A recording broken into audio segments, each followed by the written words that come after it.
Jadi saya punya teman, Oke. dia tuh sengaja memelihara angsa. Loh, Oh. kenapa memelihara angsa? Tanya. Angsa itu juga buat jaga rumah, katanya gitu. Jadi Hmm. saat ada yang orang nggak dikenal itu biasanya dikejar, katanya gitu.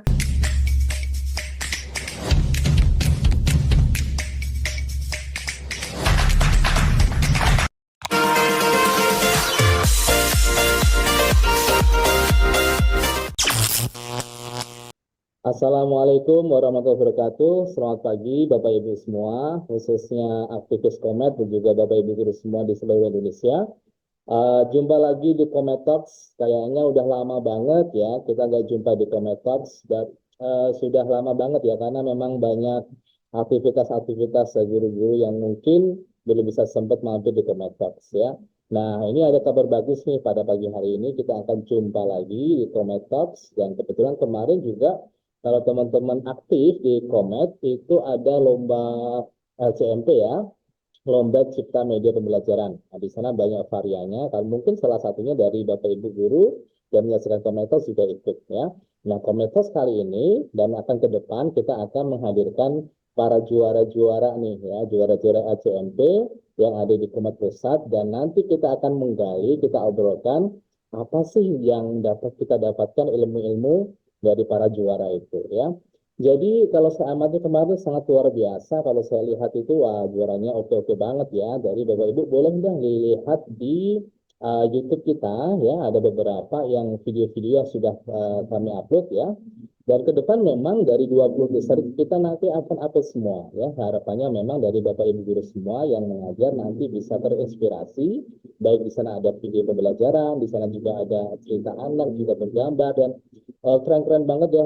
Ada juga yang media pembelajaran ya yang bisa membuat kita terinspirasi lah ya untuk memperhatikan di kelas kita. Comot lah ya nanti kalau misalnya oke buat pembelajaran kita di kelas, nanti bisa kita modifikasi ya ATM ya. Nah, nanti kita udah modifikasi dan itulah memang tujuannya Komet biar nanti bisa jadikan rujukan dan juga inspirasi bagi guru semua biar nanti pendidikan kita ya lebih baik yang akan datang ya. Oke, kali ini kita akan kedatangan tamu yang luar biasa ya. Jadi tamu kita kali ini adalah juara dua ya. Saya tidak akan ngobrol banyak lah ya, biarlah beliau nanti perkenalkan dulu ya dari mana, terus apa aja dah ya kenalan dulu nih biar nanti lebih afdal. Dan saya kira takutnya saya salah nanti perkenalan ya. Ibu Hanim ya, Ibu Faridah Hanim. Silakan Ibu perkenalkan dulu ya. Ya, terima kasih Pak Ali. Ya, teman-teman semuanya, salam kenal. Saya Farida Hanim, berasal dari kota Surabaya, Jawa Timur. Ya, Oh, alhamdulillah kemarin dapat kesempatan untuk ikut berpartisipasi di lomba media pembelajaran ya, Cipta Media Pembelajaran untuk kategori buku cerita bergambar untuk anak. Ya, hmm. kali ini nggak tahu ini mau diajakin ngobrol katanya Pak Ali. Ngobrol apa nih? Surabaya, Surabaya, Jawa Timur Bu ya. Iya, betul Jawa Kalau saya Timur. aslinya Jawa Tengah. Oh iya, Jawa Ya, Tengah. kalau saya Jawa Barat. Kalau Jawa Timur, Surabaya itu salah satu kota terpanas juga ya. Sama juga Lumayan. kalau Palembang itu, saya di Palembang sekarang itu juga masuk list kota yang panas juga. Tapi ya nggak tahu juga ya kalau perbandingan sama Malang ya memang beda jauh ya. Oke, Iya. apa khas dari Surabaya makanannya? Surabaya khasnya rujak cingur. Itu yang paling enak itu. Iya, rujak Rujak cingur, cingur. rujak cingur. Cingur itu kalau Bapak Ibu ada yang belum tahu, cingur itu adalah hidung sapi ya. Iya, betul hidung. Itu lah. Pokoknya enak deh. Kalau misalnya Bapak Ibu nanti kesempatan ke Surabaya, bisa cari rujak cingur ya.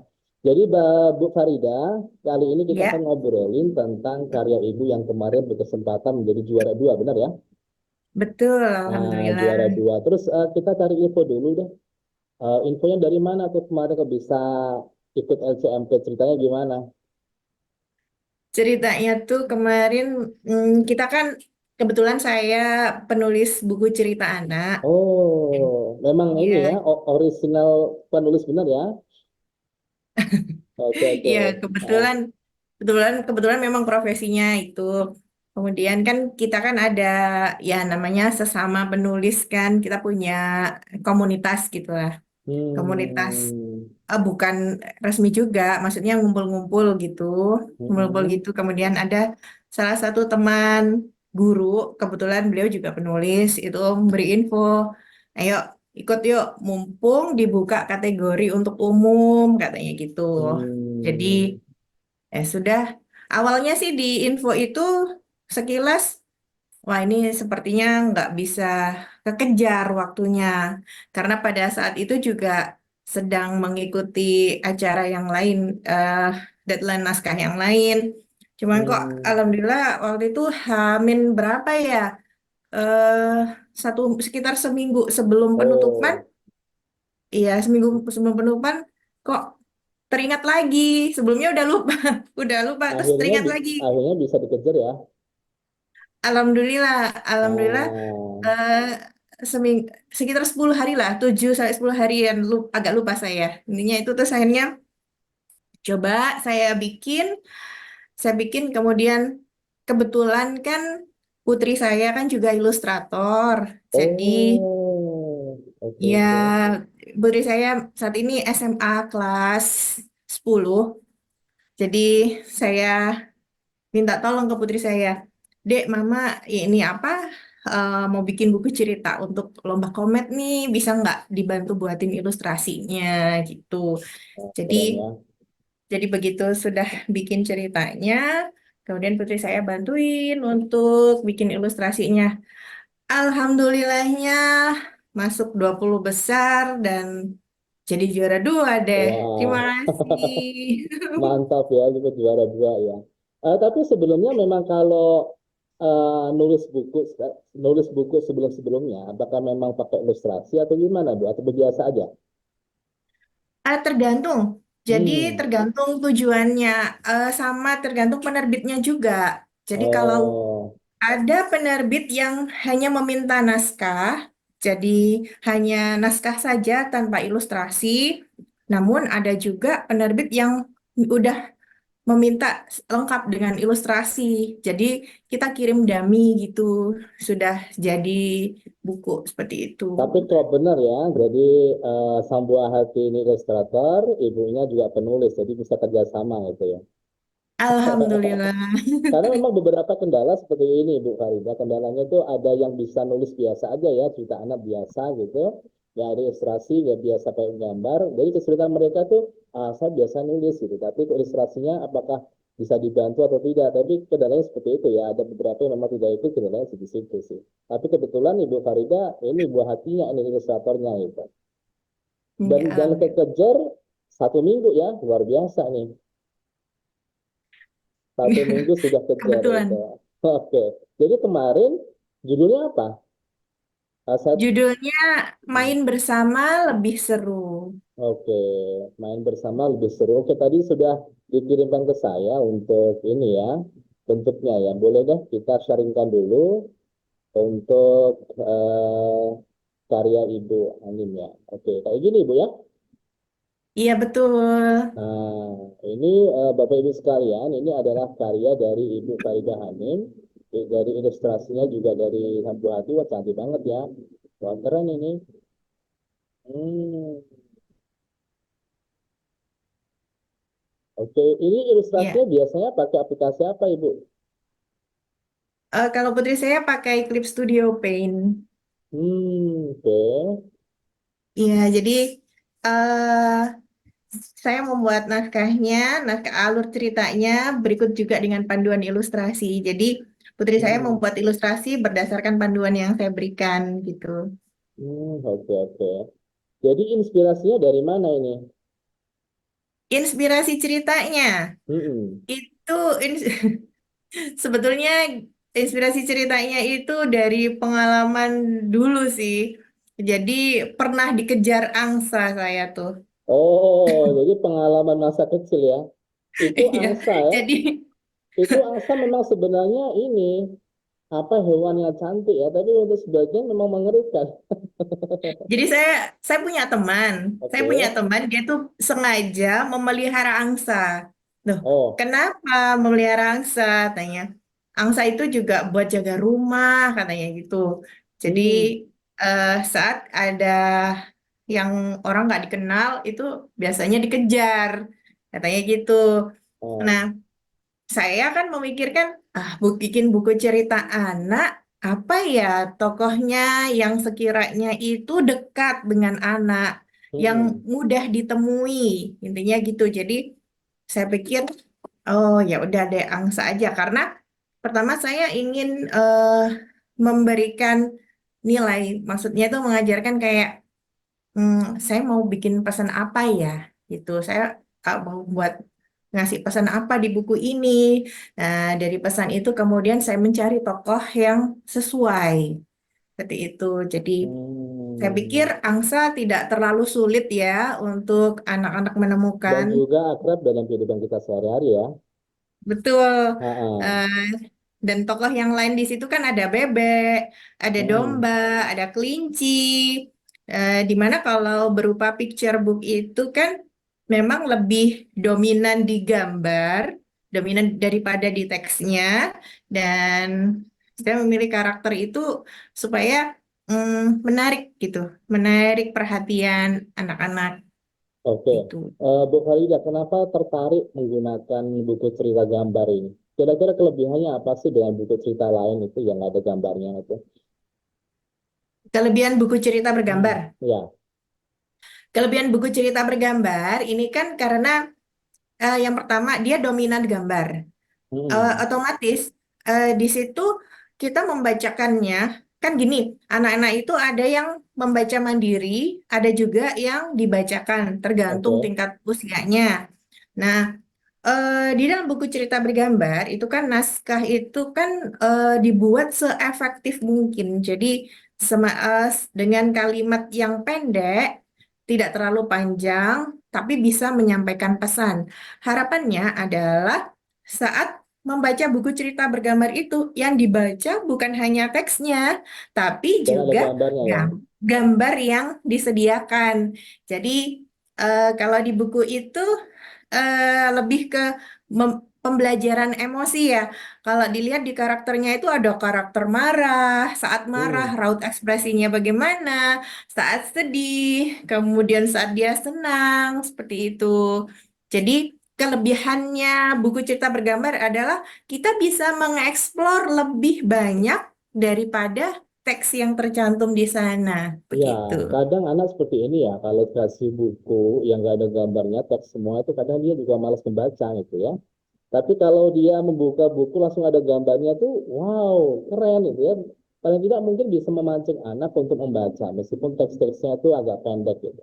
Tapi memang dalam pengalaman saya lebih suka ini ya, kalau gambarnya lebih menarik itu bisa apa ya, lebih termotivasi untuk membuka karya tersebut gitu ya, benar ya.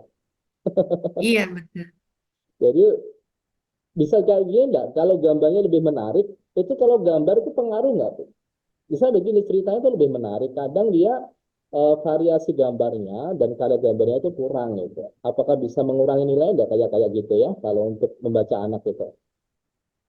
Bagaimana mengurangi nilai bagaimana maksudnya? Nilai untuk misalnya begini, mengurangi nilai untuk membaca anak. Maka misalnya begini, ini ceritanya bagus loh, tapi gambarnya kurang menarik gitu ya.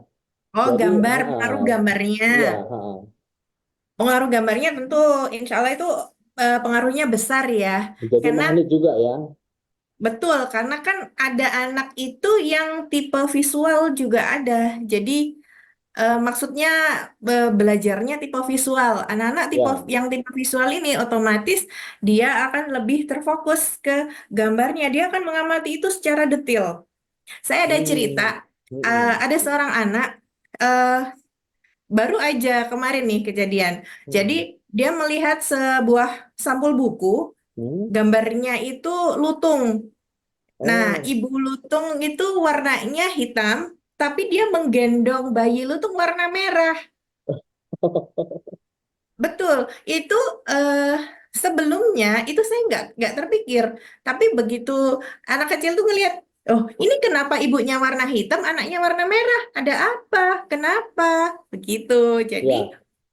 Iya, itu akan menimbulkan rasa penasaran sehingga dia akan terus membaca buku kenapa sih, ada apa sih, ceritanya gimana sih Ya, kok bisa seperti itu, dari seperti itu pengaruh gambar di situ. Terus juga kalau misalkan gambarnya kurang menarik, tadi kan Pak Ali tanya ya, ada nggak ngaruh nggak kalau misalkan gambarnya menarik, nggak menarik, ada ngaruhnya nggak? Saya kira pengaruh sekali.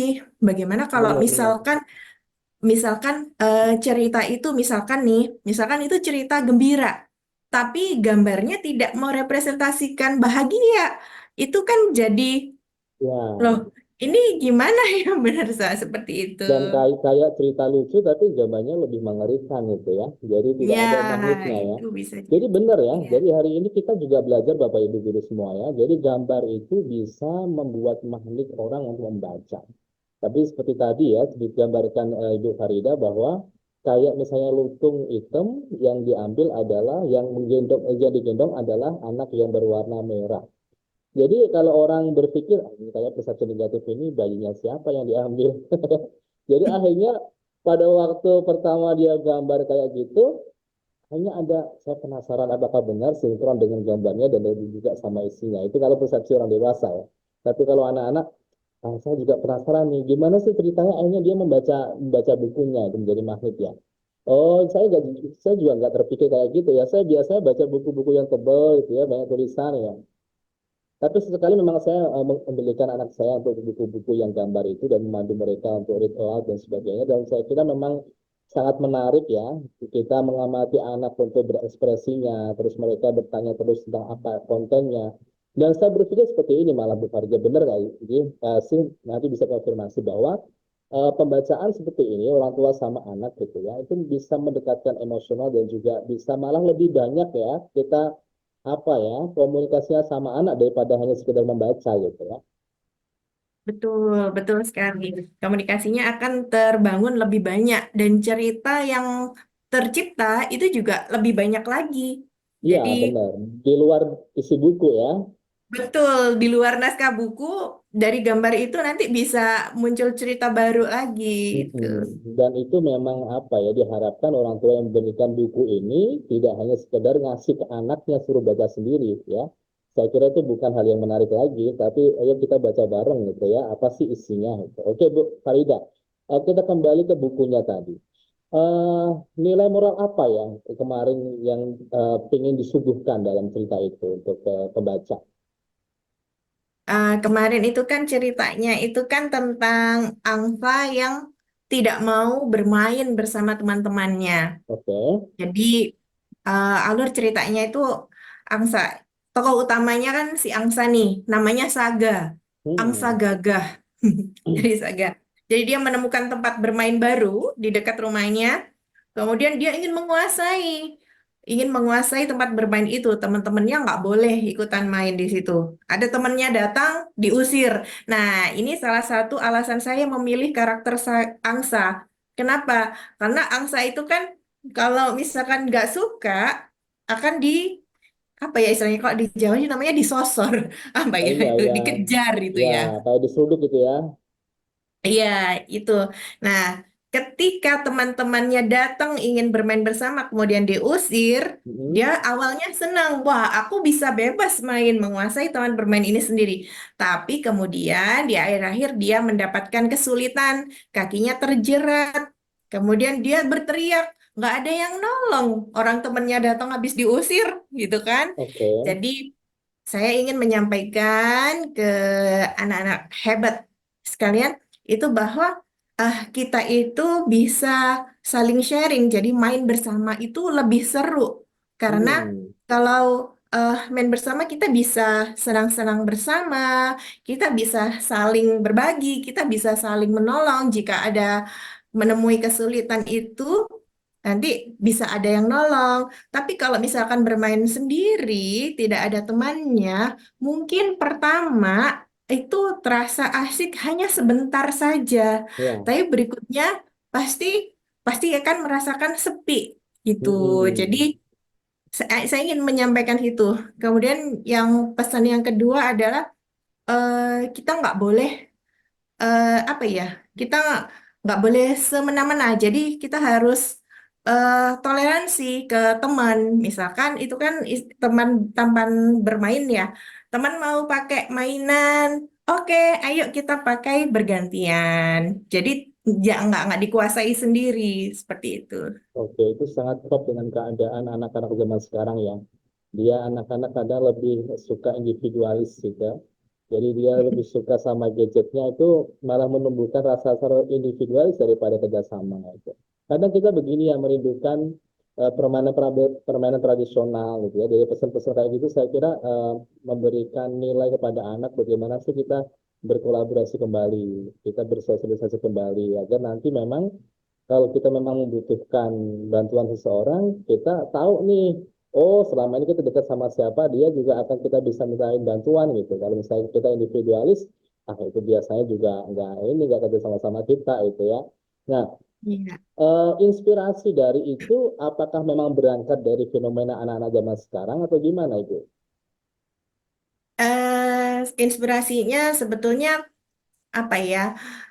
eh yang saya kan saya ada 4 anak nih Pak. Saya Mm-mm, 4 anak dan juga saya juga punya komunitas untuk berbagi. Jadi mm-mm. yang terjadi seringkali itu kan eh, seperti ini. Jadi di berita-berita juga kan marak juga ya. Jadi kalau misalkan punya sesuatu itu malah seperti kayak dibanggakan. Nah, ini Oke. terwakili di angsa yang dia menemukan tempat bermain baru, dia sombong, dibanggakan bahwa Oh, iya itu juga masuk ke sana. Jadi sesuatu pencapaian itu adalah untuk disyukuri, bukan alat untuk sombong. untuk Hanya dipamerkan itu ya. untuk dipamerkan. eh Jadinya itu kemudian sama ini sih bullying kan Oke. akhir-akhir ini banyak kabar bullying ya. Dan sekarang Nah, juga lagi tren di ini ya untuk disosialisasikan dari PMM ya, Kurikulum Merdeka. Ya. betul, alhamdulillah eh, kebetulan. Nah, ya banyak tragedi bullying. Nah, itu kan juga salah satu bullying ya. Jadi angsanya itu sok berkuasa, kemudian mengusir teman-temannya. Dan pada akhirnya bullying itu tidak membawa hasil apa-apa, melainkan itu adalah kesusahan untuk dirinya sendiri, Ya, si pelaku bully itu. Seperti mm-mm. itu. Oke oke. Jadi mungkin juga cerita kayak gini bisa dibuat video pendek mungkin ya untuk selanjutnya ya. Animasi ya, Iya, animasi animasi. lebih bagus juga ya. Iya, Iya, bisa. dan karya-karya seperti itu kalau misalnya ditindaklanjuti, saya kira bisa bisa dibedah menjadi beberapa karya. Jadi tidak hanya cerita bergambar, tapi juga nanti bisa apa dibuat animasi dan sebagainya biar pesannya lebih kena itu. Jadi luar biasa Bapak Ibu sekalian, kalau misalnya punya inspirasi kayak Ibu Farida ini mungkin bisa dibuat karya ya. Mungkin kendala kita memang gimana sih cara merealisasikan untuk menulisnya dengan baik. Itu memang kendalanya saya kira seperti itu ya. Tidak semua orang bisa untuk dicetak dalam sebuah konsep yang bagus biar bisa dinikmati orang lain. Mungkin inspirasinya mungkin banyak ya. Tapi untuk karya seperti itu mungkin juga untuk memulainya juga susah. Apalagi kalau tadi Bu Farida bilang dalam kurun waktu 1 minggu aja bisa untuk realisasi, bahkan sekarang bisa menjadi juara 2 itu. Bisa nggak dibocorin tipsnya itu? Untuk bagaimana kayak gitu? Caranya memulai, Iya, eh, ditulis saja. tulis saja Jadi ya. ya, untuk pertama langsung saja ditulis saja kira-kira apa yang mau disampaikan dan ditulis saja. Kan memang proses menulis itu seperti itu.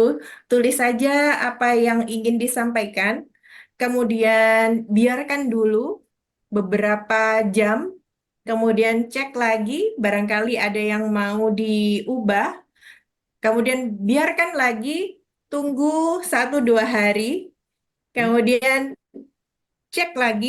Jadi istilahnya self editing ya. Jadi diperam, tulisannya diperam. Jadi kalau tidak hanya mangga yang diperam, tapi tulisan juga diperam. Oke, Jadi kemudian kalau sudah ngerasa oke nih, sudah oke, kita coba baca sendiri dengan bersuara. ini biasanya itu nanti akan terasa ada kalimat-kalimat yang sudah tepat atau belum, seperti itu. Hmm, Nah, nanti kalau sudah kita rasa untuk saat setelah kita baca itu oke, kita bacakan ke anak-anak. Jadi oke. coba dibacakan, punya cerita bisa nggak dengerin. Nah kalau anak-anak itu antusias, antusias di awal itu antusias, pengen tahu ceritanya, kemudian kesan-kesannya gimana. Karena anak-anak itu kan jujur ya, jadi itu berarti insya Allah sudah oke. Tapi kalau misalkan di awal anak-anak itu antusias, kemudian di tengah-tengah sudah tidak tertarik lagi, wah berarti ini ada yang salah nih dari naskahnya. Ada yang harus diubah kayaknya gitu ya. Betul itu. Oh, Jadi berarti prosesnya oke juga ya. memang apa? Karena buku ini untuk anak, maka kita butuh masukan dari anak-anak gitu. Oke. Butuh nilai, butuh. Jadi gimana nih? Udah ini belum menarik nggak ceritanya? Gitu. Kalau misalkan mereka bilang bagus, kadang ada juga yang bilang dia mungkin nggak bilang apa-apa, tapi dari gesturnya kan Ya, kelihatan ya itu. jadi reaksinya Jadi kita tahu ya. ya, terus kalau misalkan sudah dapat cerita yang oke nih, nah disimpan dulu. Siapa tahu nanti ada lomba seperti yang Komet adakan kemarin, bisa langsung Tinggal ikut. langsung rilis ya. Iya, Oh, oke oke. Jadi ini saya baru tahu nih. Jadi proses tips yang sangat luar biasa dari penulis langsung. Jadi kita punya cerita, kita mulai saja ibu ya. Yang penting kita mulai saja, baik atau enggak nantilah gitu ya. Tapi kita baca lagi apa karya kita. Kadang memang kita baca tulisan sendiri agak ketawa juga ya. Kok bisa-bisanya saya nulis kayak gini. Terus diedit lagi. Plus yang membuat saya terkagum-kagum juga ada juga langsung dites sama anak-anak gitu. Ya, saya nggak berpikir sebelumnya kayak gitu ya. Jadi memang dites langsung kepada audiennya, memang ini dikonsumsi anak-anak, menarik nggak sih? Ya, kalau misalnya mengandung humor, mereka tuh ketawa nggak sih? Mereka terhibur nggak sih? Gitu ya. Kalau misalnya nanti isinya terharu, mereka sedih nggak sih? Kalau misalnya nanti udah diterima oke, masih disimpan lagi nih. Nah, nanti diuji lagi, nanti rasanya gimana? Oh gitu ya. Jadi nanti bisa dijadikan koleksi. Benar, benar juga ya. Jadi kita tidak harus nunggu lomba, kita kalau ada inspirasi kita mulai saja, terus kita uji-uji, disimpan, nanti kalau misalnya ada lomba tinggal rilis. Seperti itu Ibu ya? iya kurang lebih seperti itu. Oke, oke, Atau mantap. bisa nanti setelah disimpan dibaca lagi. Kadang beda hari itu beda rasa juga. Nah, jadi ya benar ya. Biasanya tambah hari nanti ada tambahan inspirasi lagi, diperbaiki lagi, ya Karena terus saja. orang nulis itu memang sesuai kondisi hati. Betul. Kalau kondisinya happy, mungkin dia terinspirasi oleh cerita happy. Gitu. Kadang kalau kita lama lagi deh, setelah kita buka lagi, aduh, kok nggak menarik lagi. Oke deh, sebenarnya kita mau ngobrol banyak ini Bu Farida, kita menggali lagi tentang cerita-cerita seperti itu, tapi memang karena waktu yang dibatasi ya, jadi saya kira kita sudah mendapatkan ilmu-ilmu yang luar biasa dari juara 2 LCMP kemarin ya, tentang bagaimana tips menulis, bagaimana nilai-nilai yang termaktub dalam karya dari Bu Farida, dan semoga dari apa yang kita bicarakan pada pagi hari ini, kita mendapatkan inspirasi yang luar biasa untuk memulai menulis dari apa yang diinspirasikan oleh Bu Farida ya. Terima kasih Bu Farida atas waktunya pada pagi hari ini ya. Semoga gak Sama-sama. bosen-bosen. Nanti mungkin juga kita tunggu deh nanti Bu Farida aktif di Komet ya. Kalau di Jawa Timur mungkin bisa kan ada Komet Jawa Timur ya. Biar nanti apa ya manfaatnya bisa kita apa serap lebih jauh lagi, teman-teman juga bisa menyerap manfaatnya. Terima kasih atas waktunya dan ibu-ibu semua Sama-sama. atas pagi hari ini yang sudah menyaksikan. Dari saya Ali Maksum, wassalamualaikum warahmatullahi wabarakatuh. Sampai jumpa di Waalaikumsalam Komentar warahmatullahi selanjutnya. wabarakatuh. Terima kasih Pak Ali. Terima kasih. Oke, makasih Bu Farida ya atas waktunya ya. Sama-sama. Terima Oke. kasih untuk kesempatannya.